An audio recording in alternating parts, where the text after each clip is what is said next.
Hi everyone, my name is Brianna McLaughlin and I'm the Visiting Metadata Services Librarian at Indiana University Bloomington.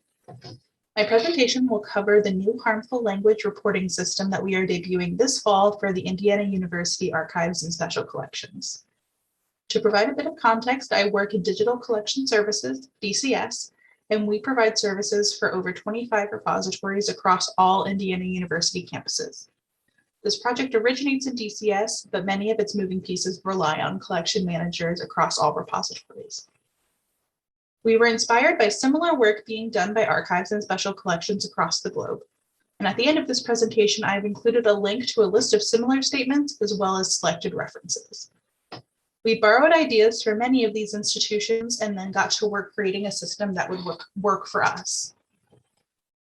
The short version is that DCS will be publishing a harmful language statement and implementing a harmful language and content reporting system to help manage and remediate potentially offensive materials in our collections.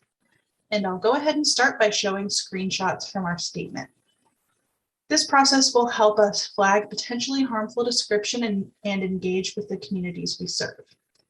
We hope that encouraging communication will strengthen collection description, supplement ongoing anti-racist description practices, and bolster a relationship between users and collection managers.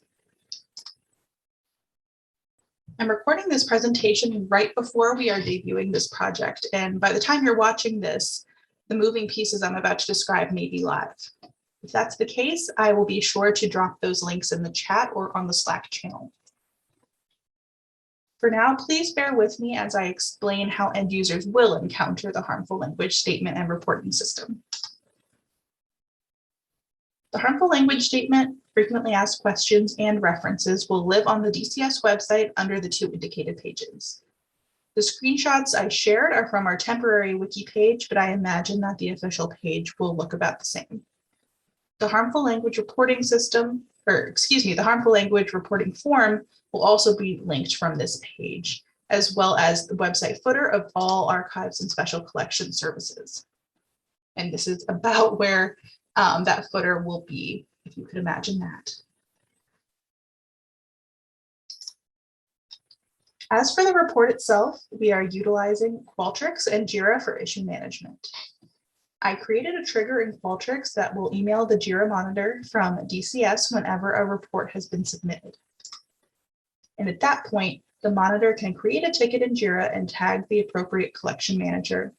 The collection manager can then decide what actions, if any, are required.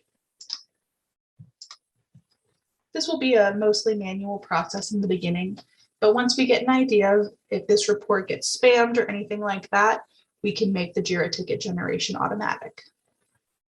As you've probably inferred, this project is far from over. In fact, we're planning for this to be iterative work. We've begun with a system that works best in archival repositories where the metadata is more flexible. We have a suggested harmful language note that collection managers can add to the description of a finding aid. However, there are not always fields for this kind of information in all of our services. For example, collection managers don't have the option to simply add a harmful language note to visual material. Users could encounter potentially offensive language or content in the visual content or a transcript. We hope to figure out a better intervention for these services. We also hope to enhance discoverability of our harmful language statement and reporting form.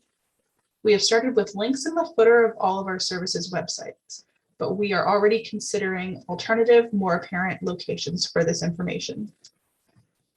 We have also committed to an annual review of the harmful language statement, report, and reported items. The DCS team and collection managers will revisit the statement and report form each year. Additionally, we will review the items that have been reported. Finally, we will create a report for all stakeholders to summarize reported items and actions taken. That's our plan for now, and maybe next year I will have some data to share after a year of implementation. Here are some references which you can access in the slide deck if you'd like. Thank you so much.